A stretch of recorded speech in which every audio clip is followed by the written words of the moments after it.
Mga kamukil, magandang hapon. O ngayon, siptik mga kamukil, tatapusin namin ito ngayon. Mapuringan ito siguro namin ito. Ang gagawin natin, dahil napalitadaan na ito, nakapagpurma na tayo. Una, gagawin na tayo ng mga breather mga kamukil. Pinaka-importante, breather natin natawag. Kailangan yun, kasi pagbubuhos. Dulri dyan. Padulri. Kasi pagbubuhos mga kamukil, pag walang breather, backfire yun, magbabackflow dun sa ating pinaka toilet bowl. Pangalawa, may tendency na mangangamoy yung ating toilet bowl kasi yung amoy na nandito sa septic walang lalabasan. Dito natin nilalagay yung breather niya mga kamukil. Yan. Extension na natin yan, papunta dyan, sa taas. Sa taas natin itatapon. Tapos itong dalawa na ito mga kamukil, kapit dyan. Ito yung magiging overflow niya mga kamukil. Palatandaan mga kamukil na kailangan ng sipsipan dahil tatagas na yung tubig dun sa pinaka-labas niya. Dito tayo naglalagay ng pinaka-overflow niya. Ang reason dyan mga kamukil, dito kasi matatapon yung tubig. Lahat ng tubig na babagsak dito sa pinaka-chamber natin, malaki ang chamber. Ito, bituin mo dyan. Yan yung chamber na yung mga kamukil. Dito yan matatapon. Lahat ng tubig niya, dito natin itatapon. Pag napuno na sa tubig dito, dito lalabas ngayon yung tubig. Kapag kadadaloy na yung tubig dito mga kamukil, palatandaan na yan ha. Puno na sa tubig itong chamber na to. Kailangan ng sipsipan. Yan. Depende na yan sa may-ari kung saan yung pasisipsipan niya. Dito. Itong pinakamalaking chamber natin. So, mas maganda mga kamukil. Dalawang chamber na yung pasisipsipan. Yun yung patakaran. Ngayon, simpleng pamamaraan lang ito mga kamukil at lagi itong ginagawa sa mga septic na ginagamit ko o ginagawa namin. Paano natin mapapatapon yung tubig doon sa kabila na naka-partition tayo dito? So ito, kailangan lang natin ng dalawang elbow, tapos extension sa mga elbow, tapos meron tayong kinat dito na dalawang PVC. Yan yung gagamitin natin upang tatapon yung tubig dito sa kabila mula dito sa chamber na to. Okay? So paano to gawin? Tingnan nyo mga kamukil ha. Push. So gagawa nito mga kamukil, meron talaga tayong adhesive PVC sealant o PVC cement. Yan. Lagyan lang natin to. Yan. Tapos itong extension na ginagawa natin. So sa iba din mga kamukil, iba rin yung mga diskarte nila. Nasa sa inyo na yan kung gagayahin nyo. Pwede naman tusok largo dyan sa sa pinaka-wall natin. Pero malimit kasi ito yung ginagawa ko. Yan. Okay. Tapos pasok natin to.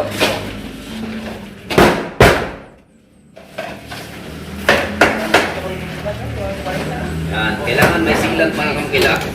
Importante yan. Tapos sa kabila din. Kailangan dito. Geography.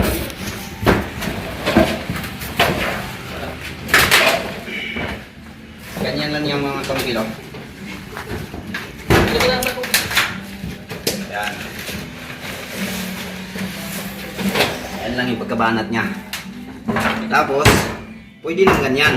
Pero, kailangan pag umabot talaga ng tubig mga kamukil dito sa pinakataas. Ngayon, maglalagay tayo ng extension na PVC. Yan. Ibig sabihin, pag tumaas na yung tubig dito, papasok ngayon yung tubig dito. Hanggang sa iaangat niya, aabot siya dito, itatapon niya dito sa kabila. Ganon yung purpose ng mga kamukil. Yan. Kailangan may silang talaga.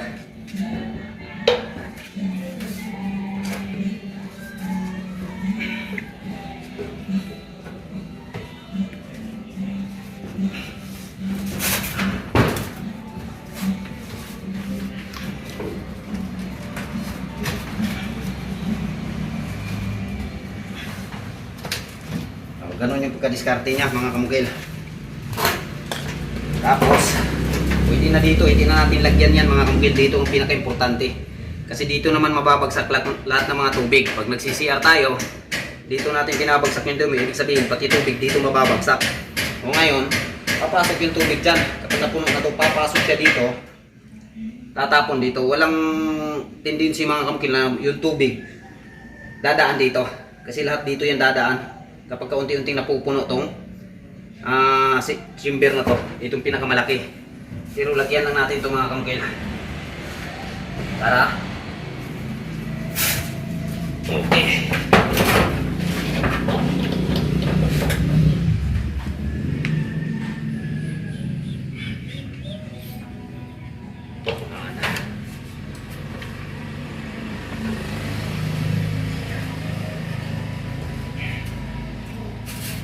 Okay, gudod lang. Kaya medyo sa iba po lang. Gini. Ayan. Okay na. Yan lang yung diskarte mga kamukilaw. Simplihan lang. So ngayon, dahil na kumpleto na natin, ang pinakalas namin gagawin, ito kasi mga kamukil, dito siya babagsak. So ngayon, meron pa kasing pinaka-CR doon. Ano? O kailangan, lagyan natin yan ng tubo, papunta dito, dito natin itatapon. So ngayon, maglalagay tayo dito ng T, para ito dito mababagsak sa tubo na to, papunta dito. Okay, yan yung huli namin gagawin. Post dyan. Okay, ito na siya mga kamukilo. Plastado na, no? So yung dalawang CR na nabagsak dito sa chamber ng tubig, hindi natin hinayaan na dyan na lang itatapon. Gaya ng details dito, napag-usapan namin ni kliyente, lahat ng dumi isang chamber yung tatapunan, no? Wala doon, papunta dito. Ang chamber na to, dito lahat bagsak ng dumi. Kailangan na mapupunta dyan, tubig lang, no?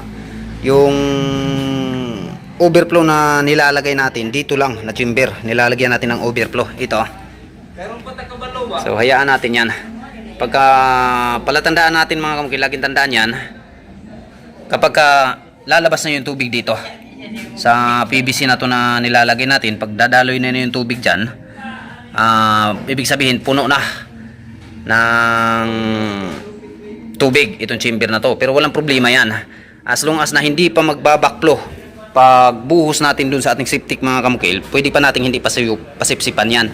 Kapag hindi na talaga siya mabuhusan, hindi na siya magpa-flush, ibig sabihin puno na talaga ng dumi itong chamber na to. So need na nating pabuhusan.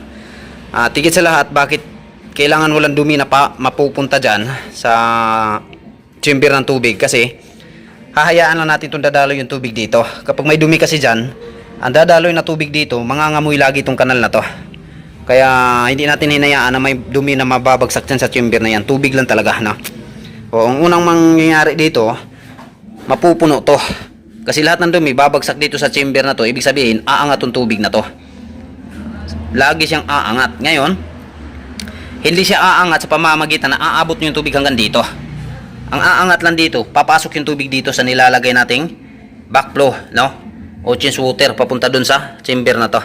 Papasok siya dito, itatapon niya doon. Ang aangat kaagad dito mga kamukil, itong dito, aangat yung tubig niya hanggang aabot siya dito. Pag aabot siya dito, hanggang dyan na lang yan.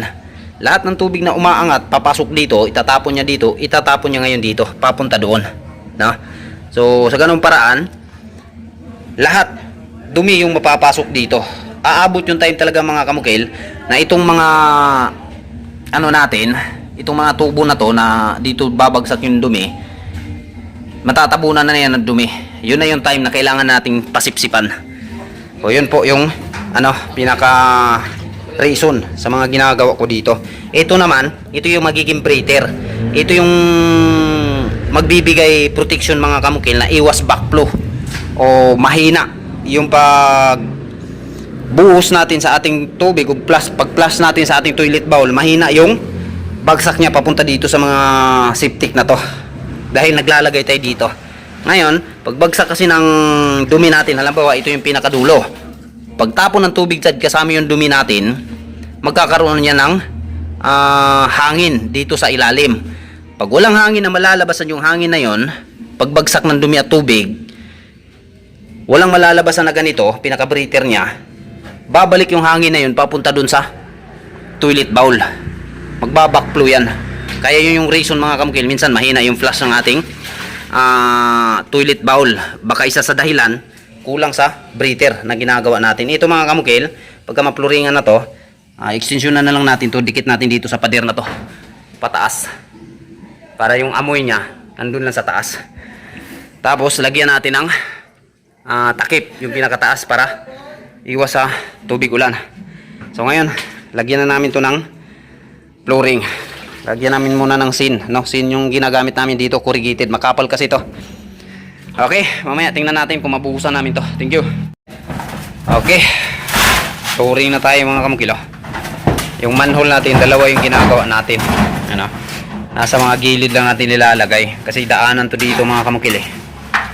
Yung bakal natin makapal yung ating nilalagay na forma, yung sin, pagkatibay.